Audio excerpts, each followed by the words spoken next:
আপুনি ৰাতিপুৱা মাত্ৰ 11 বাৰ আপোনাৰ উইচটো ক'ব আৰু 1 ঘণ্টাৰ ভিতৰত দেখিব চমৎকাৰ।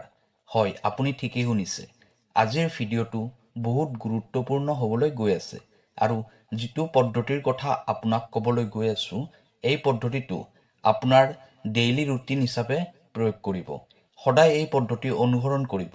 সাধাৰণতে এই প্ৰয়োগটো আপোনাক মই 21 দিন কৰাৰ বাবে পৰামৰ্শ দিম, কিন্তু এই উইচটো বহুত সোনকালে মেনিফেষ্ট হৈ যায়।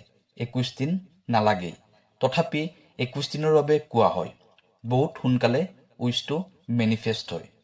প্ৰিয় দৰ্শক, যদি আপোনাৰ ব্যক্তিগতভাৱে যিকোনো সমস্যা হৈ আছে, যেনে আপোনাৰ চাকৰিৰ ক্ষেত্ৰত, পঢ়া শুনাৰ ক্ষেত্ৰত, টকা পইচাৰ ক্ষেত্ৰত, নাইবা আপোনাৰ বিবাহলৈ কিবা সমস্যা হৈ আছে, তেনেহ'লে ভিডিঅ'ৰ স্ক্ৰীণত দিয়া নাম্বাৰত আমাক যোগাযোগ কৰিব। আমি আপোনাৰ সমস্যাসমূহ সমাধান কৰিবলৈ চেষ্টা কৰিম। ভিডিঅ'টো শ্বেয়াৰ কৰি দিব আৰু কমেণ্টত লিখিব, থেংক ইউ ইউনিভাৰ্ছ, জয় বজৰংবলী। এতিয়া হওক ভিডিঅ'ৰ পৰৱৰ্তী অংশলৈ যাওঁ। 1 ঘণ্টাৰ ভিতৰত, 1 মিনিটৰ ভিতৰত, 1 ছেকেণ্ডৰ ভিতৰত, আচলতে ক'বলৈ গ'লে যেনেকুৱা ধৰণৰ আপোনাৰ এনাৰ্জি থাকিব, সিমান সোনকালে উইচটো পূৰ্ণ হ'ব। কিন্তু আপুনি যদি এইটো গোটেই জীৱনৰ বাবে প্ৰয়োগ কৰে, আপোনাৰ ডেইলি ৰুটিনৰ ভিতৰত যদি এইটো যোগ কৰি লয়, তেতিয়া এই প্ৰয়োগটোৱে আপোনাৰ জীৱনৰ সকলোবোৰ সমস্যা সমাধান কৰি দিব আৰু আপোনাৰ এনেকুৱা উইচ যিটো আপোনাৰ বাবে অসম্ভৱ যেন লাগে আৰু আপোনাৰ এনেকুৱা লাগে যেন এই উইচটো কেতিয়াও পূৰণ নহ'বই। এইবোৰ কেৱল মই সপোনতে দেখা পাওঁ, কিন্তু এইটো বাস্তৱত হোৱাটো সম্ভৱ নহয়। কিন্তু সেই উইচটো আপোনাৰ বাবে সম্ভৱ হৈ যাব। যদি আপোনাৰ এনেকুৱা লাগি আছে যেন এই ইচ্ছাটো মোৰ কেতিয়াও পূৰ্ণ নহ'ব, তেনেহ'লে আজিৰ এই ভিডিঅ'টো আপুনি একেবাৰে মিছ নকৰিব। আপুনি যেতিয়াই এই ভিডিঅ'টো পাব, আপুনি আপোনাৰ জীৱনটোক পৰিৱৰ্তন কৰিবলৈ গৈ আছে এই ভিডিঅ'টোৰ দ্বাৰা। এনেকুৱা নহয় যে এই ভিডিঅ'টো আপুনি এনেই পাব, হঠাতে পাই যাব। এই সকলোবোৰ হয় ইউনিভাৰ্ছৰ ইচ্ছাত। এই ভিডিঅ'টো যদি আপোনাৰ ওচৰলৈ গৈ পাইছে, তেনেহ'লে এইটো পৰমাত্মাৰ ইচ্ছামতেই গৈ পাইছে, যাতে আপুনি জীৱনৰ সেই উচ্চ শিখৰলৈ যাব পাৰে, যাৰ বিষয়ে আপুনি কেৱল কল্পনা কৰিছিল। আপুনি বিশ্বাস নকৰিব, এই পদ্ধতিটো প্ৰয়োগ কৰি মই জীৱনত কিমান মেনিফেষ্ট কৰিছোঁ আৰু মই এইটো প্ৰতিদিনে ফ'ল' কৰোঁ। এতিয়া কথা পাতিম সেই মেজিকেল টেকনিকটোৰ বিষয়ে, যিটো মই সদায় ফ'ল' কৰোঁ, যাৰ ফলত মোৰ লাইফ বহুত চেঞ্জ হৈছে আৰু মই বিচাৰোঁ যে আপোনাৰ লাইফটো ইনষ্টেণ্ট চেঞ্জ হৈ যাওক আৰু আপোনাৰ সকলোবোৰ ইচ্ছা পূৰণ হওক। আপুনি কি কৰিব লাগিব? ৰাতিপুৱা সোনকালে বিচনাৰ পৰা উঠিব লাগিব। ৰাতিপুৱা 4 বজাৰ পৰা 5 বজাৰ ভিতৰত আপুনি যিকোনো উপায়ে শুই উঠিবই লাগিব। বিচনাৰ পৰা উঠি আপুনি মুকলি আকাশৰ তললৈ যাওক। ওচৰ পাজৰৰ বাতাবৰণটো চাওক। যিকোনো এটা বস্তুৰ প্ৰতি গুৰুত্ব দি চাওক, যিটো আপোনাৰ বহুত ভাল লাগিছে। খুব মনোযোগেৰে চাওক। যিটো বস্তুৰ প্ৰতি আপোনাৰ ফ'কাছ বেছি হৈ আছে, সেই বস্তুটোৰ ফালে চাই থাকক। সম্পূৰ্ণ ধ্যান দি চাই থাকক। তেনেকৈ চাই থাকিয়ে দুয়োটা চকু জপাই দিয়ক। দীঘল দীঘলকৈ উশাহ লওক। কমচে কম 7 বাৰ, 9 বাৰ, 11 বাৰ, এনেকৈ দীঘলকৈ গভীৰভাৱে উশাহ ল'ব লাগিব। তাৰপিছত ঘৰলৈ আহিব আৰু নিজৰ দৈনন্দিন কামবোৰ কৰি থাকিব। কিন্তু মনত ৰাখিব, যিটো বস্তু আপুনি ৰাতিপুৱা দেখিছিলে, সেই বস্তুটো আপুনি দিনটোৰ ভিতৰত বাৰে বাৰে দেখি থাকিব।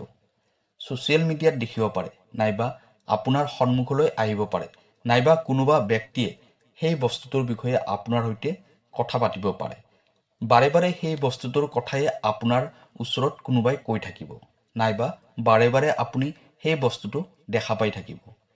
সেই বস্তুটোৰ সৈতে সম্পৰ্কিত যিকোনো বস্তু আপুনি ক'ৰবাৰ পৰা পাই আছে। এইটো সংকেত হয় যে যিটো বস্তু আপুনি ৰাতিপুৱা দেখা পাইছিলে, সেই বস্তুটো আপোনাৰ জীৱনত মেনিফেষ্ট হ'বলৈ ধৰে, কাৰণ এইটো এটা সংকেত হয়। যিটো বস্তু আপুনি দেখিছে, যিটো বস্তুৰ কথা আপুনি ভাবিছে, সেই বস্তুটো আপোনাৰ জীৱনত মেনিফেষ্ট হ'বলৈ ধৰে আৰু এইটো কিছু মিনিট পিছতে হ'বলৈ ধৰে। এবাৰ আপুনি এই পদ্ধতিটো প্ৰয়োগ কৰি চাওক, ৰিজাল্ট নিশ্চয় পাব। আপুনি কি কৰিব লাগিব? ৰাতিপুৱা শুই উঠি মুকলি আকাশৰ তললৈ যাব লাগিব। আপোনাৰ যদি ঘৰত গাৰ্ডেন আছে, গাৰ্ডেনত যাব পাৰে, আপোনাৰ ঘৰৰ ছাদৰ ওপৰত যাব পাৰে। তাত গৈ আপুনি সেই ইচ্ছাটোৰ কথা ভাবিব, যিটো ইচ্ছা আপুনি পূৰণ কৰিব বিচাৰে, নাইবা সেই বস্তুটোৰ বিষয়ে ভাবিব, যিটো বস্তু আপুনি পাব বিচাৰে। টকা পইচাৰ বিষয়ে, সম্পৰ্কবোৰ বেয়া হৈ গৈছে যদি সম্পৰ্কৰ কথা ভাবিব। কিন্তু ভাবিব লাগিব কেনেকৈ? প্ৰেজেণ্ট টেন্সত ভাবিব লাগিব, যেন সেই বস্তুবোৰ আপুনি পাই গৈছে, সেই ইচ্ছাটো আপোনাৰ পূৰণ হৈছে। আপুনি যিজন ব্যক্তিৰ বিষয়ে ভাবি আছে, যাৰ সৈতে আপোনাৰ সম্পৰ্কটো ভাল হোৱাটো বিচাৰে, তেওঁৰ আত্মাৰ সৈতে আপুনি কানেক্ট হ'বলৈ চেষ্টা কৰক। তেওঁৰ শৰীৰটো চাবলৈ চেষ্টা নকৰিব, তেওঁৰ আত্মাটো চাবলৈ চেষ্টা কৰিব। তেওঁ কাৰো বেয়া হোৱাটো কামনা নকৰে, তেওঁ সকলোৰে ভাল হোৱাটোৱে কামনা কৰে। এনেকৈ ভাবি আপুনি চকু জুৰি বন্ধ কৰি দিব আৰু দীঘল দীঘলকৈ 7 বাৰ, 9 বাৰ নাইবা 11 বাৰ আপুনি উশাহ ল'ব। আপুনি এনেকৈ কল্পনা কৰক যেন সেই ব্যক্তিৰ সৈতে আপোনাৰ সম্পৰ্কটো বহুত ভালদৰে চলি আছে। আপোনালোক দুয়োজনে বহুত সুখী হৈ আছে। যিবোৰ সিদ্ধান্ত লয়, দুয়োজনে ভালদৰে আলোচনা কৰিয়ে সিদ্ধান্ত লয়। আপোনালোকৰ মাজত বহুত ভাল বুজাবুজি আছে। এনেকৈ ভাবি দীঘল দীঘলকৈ উশাহ লওক। যেতিয়া এই প্ৰয়োগটো আপুনি কৰি থাকিব, আপোনাৰ মুখত এটা হাঁহি থাকিব লাগিব, অৰ্থাৎ আপুনি সুখী হৈ থাকিব লাগিব।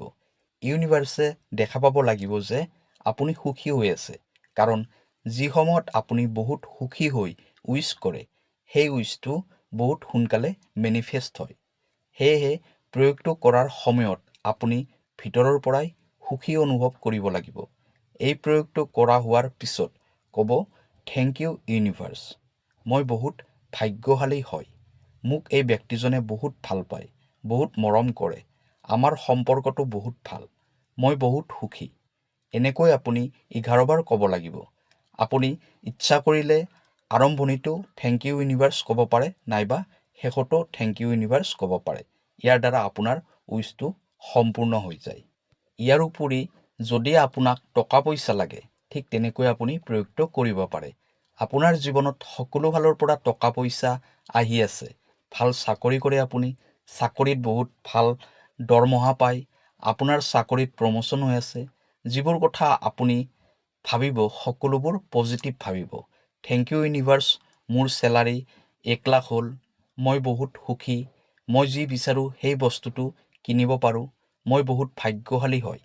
এনেকৈ আপুনি 11 বাৰ ক'ব লাগে আৰু চকু বন্ধ কৰি অনুভৱ কৰিব লাগে যেন বজাৰত যি নতুন বস্তু আহিছে, সেই বস্তুটো আপুনি কিনিব পাৰে। ঠিক সেইদৰে আপুনি আপোনাৰ হেল্থৰ বাবেও উইচ কৰিব পাৰে। আপোনাৰ পঢ়া শুনাৰ বাবে উইচ কৰিব বিচাৰিলে এনেকৈ উইচ কৰিব পাৰে, মোৰ এতিয়া পঢ়া শুনা বহুত ভালদৰে চলি আছে, ৰিজাল্টবোৰ বহুত ভাল হৈছে। আপোনাৰ লাইফত যিটো বস্তুৰ অভাৱ হৈ আছে, সেইটো বস্তু পোৱাৰ বাবে এনেকৈ ইউজ কৰিব আৰু 11 বাৰ ক'ব। দীঘল দীঘলকৈ উশাহ ল'ব। সেইটোও 11 বাৰ ল'ব পাৰে। এইটো ইমানেই পাৱাৰফুল পদ্ধতি হয় যে আপোনাৰ উইচবোৰ 100% পূৰ্ণ হ'বই। আৰু এই পদ্ধতিটো আপুনি একেৰাহে 21 দিন ফ'ল' কৰিব লাগে। আপোনাৰ উইচটো 1 ঘণ্টাৰ ভিতৰত পূৰণ হৈ গ'লেও আপুনি 21 দিন প্ৰয়োগটো কৰিবই। 21 দিন সম্পূৰ্ণ হোৱাৰ পিছত আপুনি বেলেগ উইচ কৰিব পাৰিব একেই পদ্ধতিত। প্ৰিয় দৰ্শক, আপুনি এবাৰ প্ৰয়োগটো কৰি চাওক, আপোনাৰ ইচ্ছাবোৰ নিশ্চয় পূৰণ হ'ব। ভিডিঅ'টো কেনেকুৱা লাগিলে জনাব। কাইলৈ আকৌ লগ পাম অন্য এটা ভিডিঅ'ত। ধন্যবাদ।